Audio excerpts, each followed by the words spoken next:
Good morning student. My name is Ramandeep Kaur. ये lecture है आपका मैनेजरियल इकोनॉमिक्स का। आज हम अपने इस लेक्चर में आपका जो नेक्स्ट टॉपिक है जो हमने स्टार्ट किया था मार्केट स्ट्रक्चर, उसमें मार्केट की टाइप में जो फर्स्ट टॉपिक है वो है परफेक्ट कंपटीशन, उसके बारे में पढ़ेंगे। ठीक है, तो मीनिंग एंड डेफिनेशन क्या है परफेक्ट कंपटीशन की। मीनिंग है कि परफेक्ट कंपटीशन वो वाली मार्केट होती है जिसमें लार्ज नंबर ऑफ बायर्स, बहुत सारे बायर्स होते हैं और बहुत सारे सेलर्स होते हैं जो बाइंग एंड सेलिंग करते हैं, बेचते हैं और ख़रीदते हैं homogeneous product. Homogeneous product means same product उसको, और उसके पास प्रॉपर नॉलेज होती है मार्केट की, उसको हम परफेक्ट कॉम्पिटिटिव मार्केट बोलते हैं। कि जहाँ पर लार्ज नंबर ऑफ बायर्स हैं, सेलर्स हैं, सेम प्रोडक्ट सेल कर रहे हैं परफेक्ट नॉलेज के साथ, उसको हम कॉम्पिटिटिव मार्केट बोल देते हैं। For example fruit and vegetable जो है वो परफेक्ट कंपटीशन की एग्जांपल है। ठीक है, तो डेफिनेशन क्या है according to R.G. Lipsey, perfect competition is a market structure in which all firms in an industries are price taker and in which there is a freedom of entry into and exit from industry। ठीक है, क्या कह रहे हैं कि perfect competition जो है वो मार्केट स्ट्रक्चर है जिसमें सारे फर्म्स, जो इंडस्ट्री की सारी फर्म्स है वो होती है price takers. Price taker means कि जो प्राइस डिसाइड कर दिया गवर्नमेंट द्वारा वही चीज़ उनको अप्लाई करनी पड़ेगी। वो अपनी मर्जी से कोई भी प्राइस पर चीज़ नहीं बेच सकते। ठीक है, कि जैसे हमने यहाँ पर वेजिटेबल की मैंने आपको एग्जांपल दी कि वेजिटेबल का प्राइस हर एक मार्केट में सेम ही होता है। ठीक है जी, अगर ऑनियन का प्राइस ना 25 है तो हर एक मार्केट में वो 25 ही होगा। ये नहीं होगा कि किसी एक मार्केट में 25 है तो दूसरी में वो 30 होगा, ये चीज़ नहीं होती।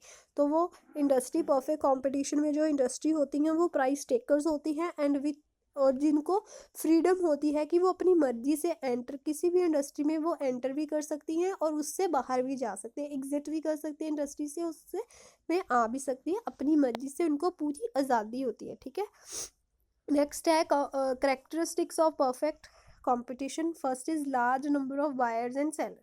तो परफेक्ट कंपटीशन की फर्स्ट कंडीशन हमने मीनिंग में ये देखा था कि large number of buyers and sellers होते हैं। ठीक है, तो ये इसकी करेक्टरिस्टिक्स है, इसकी फीचर है कि जो परफेक्ट कंपटीशन मार्केट होती है उसमें बहुत सारे सेलर्स होते हैं और बहुत सारे बायर्स भी होते हैं। ठीक है, कि जैसे मैंने आपको वेजिटेबल की मार्केट की एग्जांपल दी है वही कंटिन्यू कर लेते हैं कि जो वेजिटेबल मार्केट है उसके बायर्स भी बहुत सारे होंगे ना। आप एक पर्टिकुलर एरिया में जाकर देखो, वहाँ पर अगर वेजिटेबल की शॉप्स है तो वहाँ पर 3-4 इकट्ठी वेजिटेबल की शॉप्स ही होंगी और वहाँ के सेलर्स भी जो है वो बहुत ज़्यादा होंगे। ठीक है, नेक्स्ट इज होमोजीनियस प्रोडक्ट।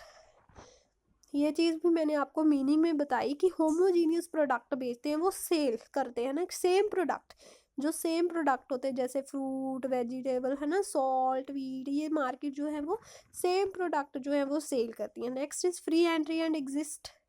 ये भी मैंने आपको बता दिया कि जहाँ पर फर्म जो है वो अपनी मर्जी से एग्जिट भी कर सकती है और अपनी मर्जी से वो एंटर भी कर सकते हैं, उन पर ये इस चीज़ की कोई भी रिस्ट्रिक्शन नहीं होती। ठीक है, नेक्स्ट इज परफेक्ट नॉलेज। ये चीज़ भी हमने मीनिंग में देखी है ना कि परफेक्ट नॉलेज होती है मार्केट में बायर्स को एंड सेलर्स को, दोनों को कंप्लीट अवेयरनेस होती है हर एक चीज़ के बारे में, जो प्राइसेस ऑफर कर रहे हैं मार्केट में। ठीक है जी, उस चीज़ के बारे में उनको प्रॉपर नॉलेज होती है। ठीक है, नेक्स्ट है एब्सेंस ऑफ ट्रांसपोर्ट कॉस्ट। कि ये अज्यूम्ड किया जाता है कि यहाँ पर कोई भी ट्रांसपोर्ट फैसिलिटी नहीं होती, प्राइस जो है वो सेम होते हैं, it is necessary that no cost of transportation has been occur. जो प्राइस है वो सेम है तो वहाँ पर कोई ज़रूरत है ना ट्रांसपोर्टेशन कॉस्ट जो है वो इंक्लूड नहीं होती। Next is absence of artificial restriction.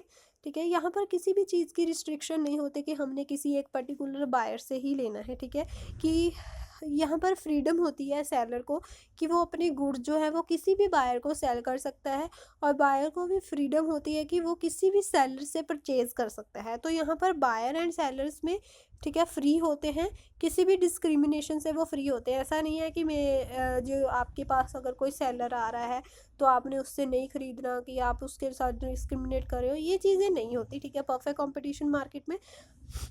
Next is absence of selling cost. यहाँ पर प्रोडक्शन, हम होमोजीनियस प्रोडक्ट की प्रोडक्शंस कर रहे हैं तो वहाँ पर एडवर्टाइजिंग की कॉस्ट, सेल प्रमोशन की कॉस्ट वो चीज़ नहीं होती, तो वहाँ पर सेलिंग कॉस्ट की जो एब्सेंस होती है, ठीक है। जैसे आपने फॉर एग्जांपल कि वेजिटेबल मार्केट की एग्जांपल, आप लोगों ने कभी भी टीवी पर ऐड देखी है कि वेजिटेबल की ऐड दिखा रहे हैं, वो प्रमोट कर रहे हैं वेजिटेबल को, फ्रूट्स को प्रमोट करें, ये चीज़ें ये एडवर्टाइजमेंट हमने कभी नहीं देखी। तो जो परफेक्ट कंपटीशन है वहाँ पर सेलिंग कॉस्ट की एब्सेंस होती है, ठीक है। Next is assumptions of perfect competition, means मान्यताएं, कि क्या क्या मान्यताएं हैं, धारणाएं हैं परफेक्ट कंपटीशन के बारे में। तो फर्स्ट है free entry and exist of the firm, ठीक है जी। ये चीज़ मैंने आपको बता दी, एक्सप्लेन कर दिया है कि हम अपनी जो भी फर्म्स हैं वो अपनी मर्जी से एंटर कर सकती हैं और अपनी मर्जी से ही बाहर भी निकल सकती हैं। तो फर्म, जो सारी फर्म है वो सेम एफिशिएंसी यूज़ करती हैं, होमोजीनिटी की वजह से, सेम होने की वजह से जो सारे फैक्टर ऑफ प्रोडक्शन है वो कांस्टेंट होते हैं एंड यूनिफॉर्म प्राइसेस होते हैं। जो कॉस्ट कर्व्स होती हैं वो यूनिफॉर्मिटी की होती हैं, यूनिफॉर्म होती हैं, सेम होती हैं, ठीक है जी। जो टेक्नोलॉजी जो सारे प्लांट्स में वो सेम यूज़ की जाती है। सारी फर्म्स को परफेक्ट नॉलेज होती है प्राइस एंड आउटपुट के बारे में, ठीक है जी। नेक्स्ट है advantages of perfect competition market, consumer sovereignty. तो परफेक्ट कॉम्पिटिटिव मार्केट जो है वो कंज्यूमर डोमिनेटर है, वहाँ पर कंज्यूमर जो है वो रैशनल होते हैं, उनको सारी परफेक्ट नॉलेज होती है मार्केट कंडीशन के बारे में। इस रीज़न की वजह से वो कभी भी प्रोडक्ट को हायर प्राइस पर कभी भी परचेज नहीं करेंगे, ठीक है। Next is beneficial to consumer, ये जो है वो बेनिफिशियल है कंज्यूमर को, क्योंकि प्राइस जो होता है वो इक्वल होता है एवरेज कॉस्ट के, मिनिमम एवरेज कॉस्ट के इक्वल होता है परफेक्ट कॉम्पिटिटिव मार्केट में। थर्ड इज कॉस्ट सेविंग, जो वेस्टेज होती है रिसोर्सेज की वो डिक्रीज हो जाती है, क्योंकि प्रोड्यूसर जो है उनको कोई एक्सपेंडिचर नहीं इनकर करना पड़ता एडवर्टाइजमेंट पर, उसकी प्रमोशंस पर। तो this is due to perfect competitive firms which are price takers and produce products are homogeneous. से प्राइस टेकर्स होती हैं फर्म्स और प्रोडक्ट जो है होमोजीनियस है, इसकी वजह से जो है हमारी कॉस्ट जो है वो सेव होती है, ठीक है। Next is disadvantages of perfect market.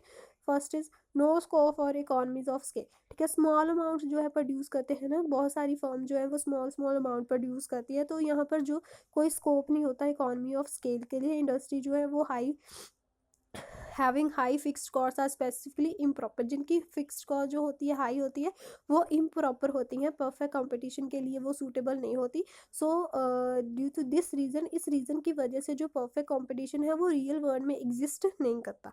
Next is homogeneous products, ठीक है, कि कंज्यूमर के होमोजीनियस प्रोडक्ट होने की वजह से कंज्यूमर के पास चॉइस नहीं होती, वो बोर हो जाते हैं, ठीक है, सेम प्रोडक्ट देख के। Where different products are off, यहाँ पर डिफरेंट प्रोडक्ट जो होते हैं उनकी ग्रेट इंपॉर्टेंस होती है, क्योंकि उनमें उन्होंने चूज़ करना होता है, जैसे क्लोथिंग कपड़ों में उन्होंने चूज़ करना है, कार में चूज़ करना है। अब वेजिटेबल है, वेजिटेबल में उनको शिमला मिर्च एक इधर से भी वैसे ही मिलेगी, उधर से भी वैसे ही मिलेगी, तो वहाँ पर उनके पास कोई चॉइसेस नहीं होती, ठीक है। Next is free flow of technology, ठीक है। पेटेंट की अनअवेलेबिलिटी होने की वजह से जो कोई प्रॉफिट नहीं होता न्यू टेक्नोलॉजी को डेवलप करने के लिए, क्योंकि जो बाकी की कंपनीज होती हैं वो ऑलरेडी इन टेक्नोलॉजीज़ को यूज़ करती हैं, तो कोई भी बेनिफिट नहीं होता टेक्नोलॉजी उसको न्यू टेक्नोलॉजी को डेवलप करने पर। तो होप क्लास आपको ये लेक्चर समझ आया होगा। कल हम इसका जो प्राइस डिटर्मिनेशन कैसे होती है परफेक्ट कंपटीशन मार्केट में उसके बारे में पढ़ेंगे। तो सबसे पहले आप परफेक्ट कंपटीशन का मीनिंग, अजम्पशन, फीचर है ना, इन सारी चीज़ों को क्लियर कर लीजिएगा, ठीक है। तो अगर आपको इसमें कोई प्रॉब्लम होगी तो आपने मेरे से पूछ लेना है। Thank you class.